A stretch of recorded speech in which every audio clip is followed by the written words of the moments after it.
필쌤TV 구독자 여러분 안녕하십니까? 머니트레이너 필쌤입니다. 자, 오늘 이 시간에는 역대급 경제 위기 속에서 우리가 1억 모으기 속도가 나는 게 중요하다. 소득별로 그런 이야기들을 많이 드렸는데 이게 우리가 어려워졌으니까 소비대별로 또 그러니까 월급의 규모에 따라서 어느 정도 소비 구조 조정을 하면은 우리가 1억 모으기 속도를 좀 얼마나 단축할 수 있는지 그걸 한번 오늘 계산을 해서 한번 보여드리도록 하겠습니다. 우리가 어떠한 일을 할 때 좀 급진적으로 해야 됩니다. 누구나 다 노력을 하는데 이게 어떤 임계점을 돌파해야지 결과가 나올 때가 많거든요. 제가 지금 보여드리는 그림은 90도에서 99도 정도의 물을 끓이고 있는 장면인데 아직 끓어오르기 전입니다. 그렇지만 이거 굉장히 뜨거운 건 사실이거든요. 그런데 뜨겁다와 끓는다는 다른 말 아닙니까? 이게 90도, 99도라고 하면 어마어마하게 사실은 뜨거운 거지만 이게 끓는 점을 돌파를 안 했기 때문에 아직 안 끓죠. 끓는 점을 좀 넘을 수 있는 노력이 필요하다라는 이야기입니다. 바로 100도시죠. 지피지기면 백전불태다라는 말을 들어보셨을 겁니다. 먼저 상대를 알고 그 다음에 나를 알면 위태롭지 않다.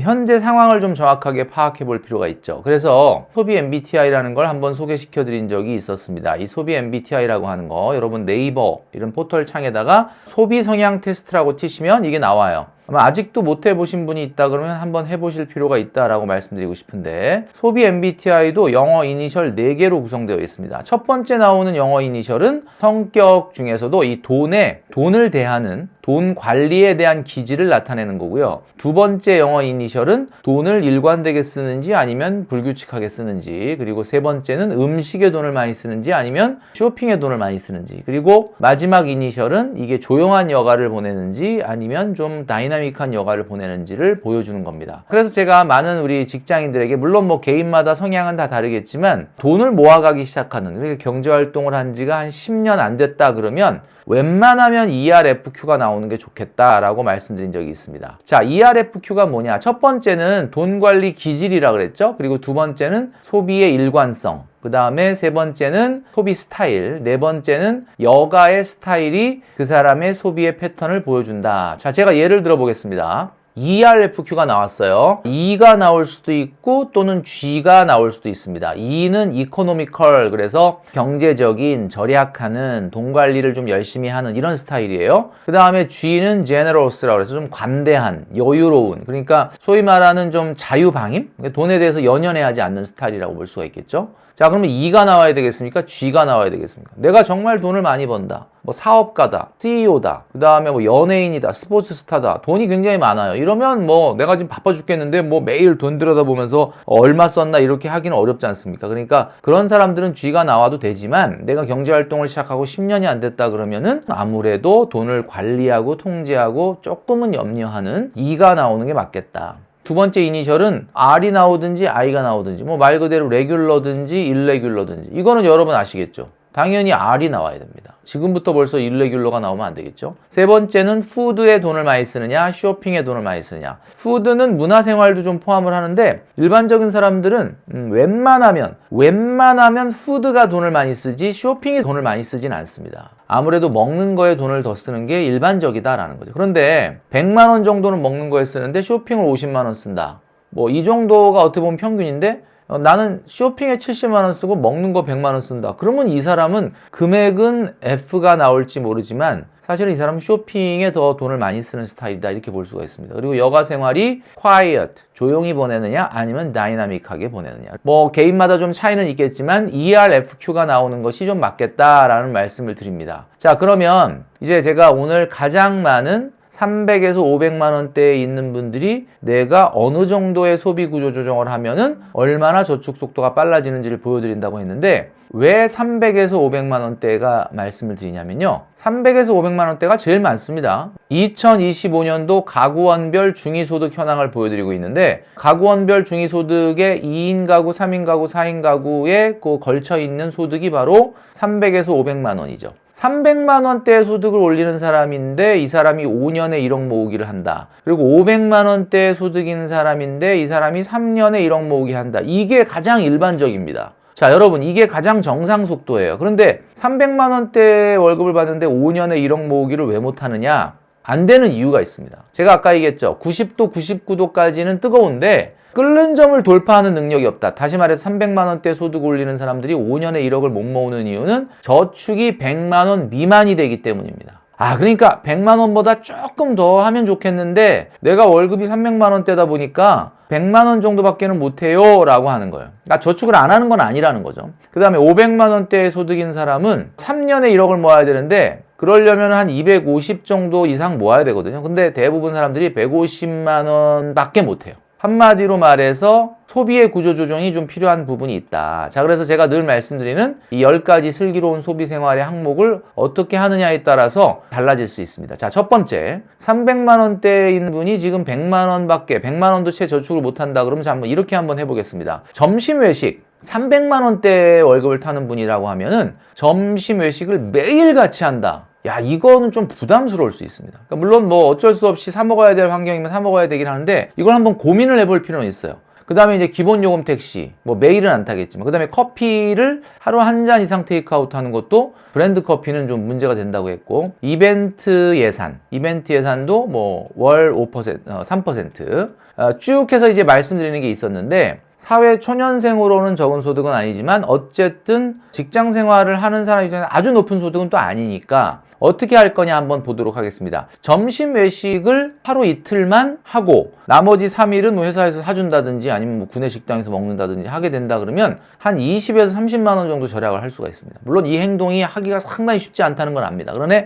30만 원 정도 절약이 돼요. 그 다음에 기본 요금 택시를 만약에 내가 안 탄다. 이것도 한 달에 한 3만 원 정도. 커피도 횟수의 문제는 있겠지만은 옐로우 브랜드가 아닌 브랜드 커피를 한 잔씩 먹는다 그러면 한 15만 원 정도 들고요. 그 다음에 예산 없이 이렇게 이벤트 자금을 쓰다 보면 물론 15만 원 이상 쓰게 됩니다. 경년제로 신상 옷을 산다. 이거는 300만 원대 월급인 분이 매번 계절마다 신상 옷을 사진 않을 거라고 보고요. 그 다음에 문화 레저 비용 10% 이상을 쓰게 되면은 문화 레저가 뭡니까? 뭐 공연을 본다든지 스포츠, 취미, 운동 이런 데 쓰는 거 보통 한 40만 원 이상 쓰게 되죠. 식생활비 같은 경우도 25% 이상, 30% 이상 쓰게 되면 120만 원 정도 사용을 합니다. 자, 그 다음에 주거비용 같은 경우도 부모님하고 같이 거주하고 있다면 모르겠지만은 그게 아니라고 하면 월세나 전세감 대출이자로 6, 70만 원 정도를 쓰고요. 여행경비 1년에 한 2, 300만 원 쓰죠? 그 다음에 이 300만 원대에서는 대부분 차는 없을 거라고 봅니다. 그래서 이 부분을 빼고요. 지금 제가 말씀드렸던 소비 구조 조정을 통해서 진짜 끓는 점을 돌파할 정도로 제대로 한번 소비 구조 조정을 하면 얼마나 절약이 될지 한번 뽑아봤습니다. 자, 지금 보여드렸던 표에서 점심 외식 같은 경우 진짜 말씀드린 대로 2, 3일 정도만 외식을 한다 그러면 한 달에 한 8만 원 정도 절약이 됩니다. 그러니까 회사에서 뭐 제공을 해준다거나 아니면 구내 식당에서 밥을 먹거나 그래서 하루 이틀만 내 돈 내고 먹는다. 이거를 한번 해보면 8만 원 정도 절약된다는 거죠. 자, 그 다음에 커피 같은 경우도 제가 말씀드리는 것처럼 옐로우 브랜드에서 매일 테이크아웃 한 잔만 한다 그러면 이것도 한 8만 원 정도 절약이 됩니다. 자, 그리고 예산을 만들어서 이벤트 자금을 딱 한 달에 300만 원대라 그러면은 딱 3%로 예산을 만들어서 쓴다. 그러면 한 5만 원 정도 절약이 되고요. 문화 레저 비용은 300만 원대면 얼마를 써야 되냐? 30에서 35만 원 정도 써야 되니까 정말 예산에 맞춰서 쓴다 그러면 5만 원 정도 절약이 됩니다. 자, 식생활비 같은 경우 300만 원대다 그러면 솔직히 말씀드리면은 90만 원 이상 쓰면 안 됩니다. 부모님하고 같이 살아서 식사 같은 것들이 좀 해결된다 그러면은 뭐 90만 원 안 쓰겠지만 혼자 나와서 독립생활한다 그러면은 300만 원대에서는 진짜 100만 원 훌쩍 넘어가는데 이걸 제 예산한 대로 말씀드린 대로 철저하게 지킨다. 뭐 장보기를 한다든지 외식이라든지 배달 같은 것들을 예산 안에 시킨다 그러면은 한 30만 원 정도 절약이 되겠죠. 주거 비용은 솔직히 당장 해결은 어렵습니다. 지금 만약에 6, 70만 원 이상을 전세자금 대출이자나 월세로 내고 있다면 요거는 뭐 당장 어렵겠죠. 여행은 당장 실천이 가능합니다. 제가 말씀드렸던 것처럼 300만 원이다 그러면 180만 원 정도 연소득의 5% 이내로 쓴다 그러면 월급 300인 사람이 180이니까 요거는 딱 12분의 1로 한번 100만 원 정도 절약되는데 요걸 12분의 1로 한번 나눠보면 한 달에 한 8만 원 정도 절약이 된다.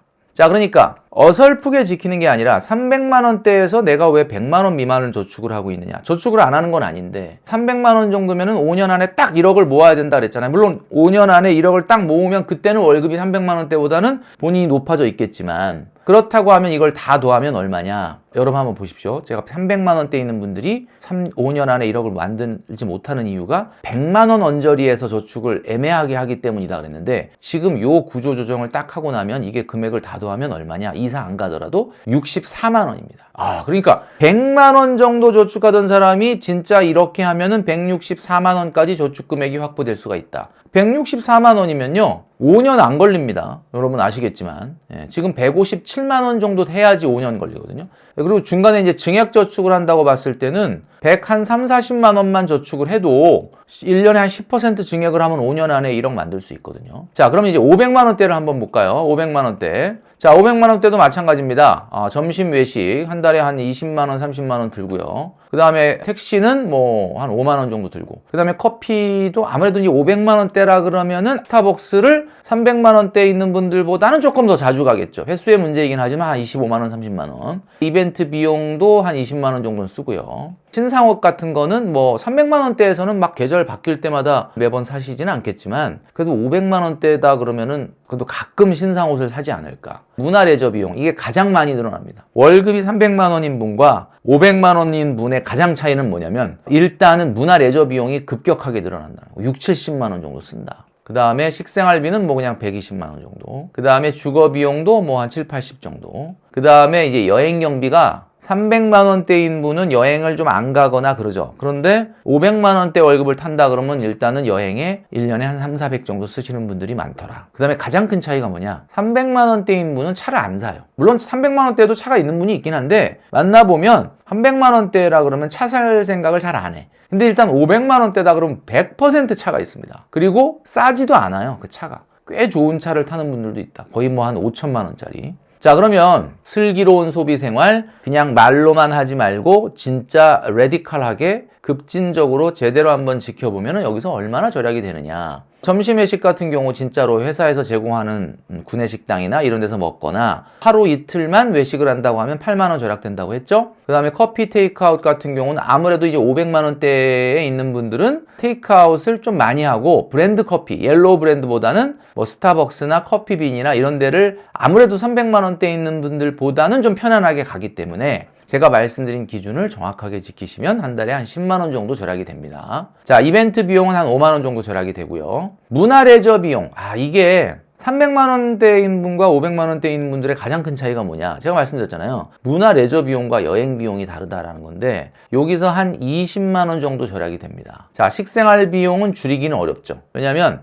500만 원대에 있는 분들은 외식이나 배달이 300만 원대에 있는 분들보다는 더 쓰거든요. 120보다 더 줄이기는 아마 현실적으로 좀 어렵지 않겠는가라는 생각이 듭니다. 자, 주거 비용도 당장은 줄이기가 어렵고요. 여행 경비 같은 경우는 100만 원 정도는 줄일 수 있겠지만 그거보다 더 줄이기는 어렵다. 100만 원이면 한 달에 한 8만 원 정도 절약이 되는 거죠. 자, 자동차. 이건 당장 줄이기는 어려운데 500만 원대에서 150만 원 미만 저축을 하기 때문에 3년에 1억을 모아야 되는데 못 모으는 분들은 사실은 이 차를 줄여야 됩니다. 그러니까 차에 들어가는 비용이 한 30만 원 정도 줄어들어야 돼요. 그러니까 그 500만 원대다 그러면 어때요? 월급이 500만 원대다 그러면 뭐 소나타나 그랜저나 이런 걸 만약에 타신다고 그랜저는 안 됩니다. 사실 소나타 정도나 아반떼 정도라면 모르겠는데 그랜저 이상을 탄다 그러면 이거를 소나타 미만으로 땡기는 노력이 필요하다. 낮추는 노력이 필요하다. 그러면 한 달에 한 30에서 50만 원 정도 절약이 되지 않을까. 자, 그러면 이걸 그대로 다 실행을 한다고 봤을 때 절약되는 금액을 다 더해 보니까 81만 원이 나옵니다. 500만 원대 월급이다 그러면은 속도 자체가 3년에 1억을 모으는 속도가 나야 된다. 3년에 1억을 모아라가 아니라 그 정도 속도가 나야 된다. 그러니까 대략 저축 금액이 230에서 250까지 나와야 되는데 150만 원을 채 저축을 못한다. 그럼 지금 제가 말씀드리는 소비의 구조 조정을 했을 때 81만 원 정도가 절약이 되죠. 그러면 이제 비로소 230만 원의 속도가 난다. 그러면 이렇게 3년만 고생을 하시면 1억이라고 하는 돈도 모이고 1억이라고 하는 속도가 모아지는 저축 속도가 나는 것도 중요하지만 3년이 지나면 어때요? 여러분들의 소득이 500만 원대에서 그 이상으로 올라가지 않습니까? 그러니까 그때는 이제 제가 지금 하지 말아라, 소비 구조 조정을 해라라고 했던 것들을 본인 개인의 차이에 따라서 조금 더 늘릴 수가 있게 되는 거죠. 그러니까 지금은 딱 500만 원을 받고 있으니까 제가 말씀드리지 않습니까? 300만 원일 때는 5년에 1억, 500만 원대일 때는 3년에 1억 정도의 속도가 나면 좋겠다라는 말씀을 드립니다. 제가 오늘 슬기로운 소비 생활을 진짜로 빡세게 지켰을 때 얼마의 소비 구조 조정을 통해서 얼마가 더 증가될 수 있느냐, 본연의 속도, 자기 소득에 맞는 본연의 저축 속도가 날 수 있다라는 점 말씀드렸는데 90도에서 99도인 여러분, 뜨겁다라는 건 알지만 끓는 점은 넘지 않았기 때문에 지금 물이 팔팔 끓지 않고 있다라고 말씀드렸죠. 뜨겁다라는 건 아는데 우리가 조금 이런 경제 위기 상황에서 나를 조금 돌아보고 오늘 슬기로운 소비 생활을 진짜로 지키면 얼마나 저축 속도가 빨라질까를 300만 원대와 500만 원대로 한번 예를 들어서 설명을 드렸는데 여러분 이걸 따라오시면서 보시고 나서 좀 느낀 게 있으시죠? 뭐 제가 말씀드린 숫자가 그대로 딱 들어맞는 건 아니겠지만 여러분이 조금만 더 노력하신다 그러면 여러분의 저축 속도는 빨라지지 않을까라는 생각을 한번 해보게 됩니다. 자, 오늘 영상을 보시고 나도 저거 100%는 아니지만 조금 더 노력하면은 저축의 속도를 높일 수 있겠다라고 생각하시는 분들이 많아졌으면 좋겠다라는 생각이 듭니다. 여러분도 꼭 실천해 보시는 그런 시간이 되시기를 바라겠습니다.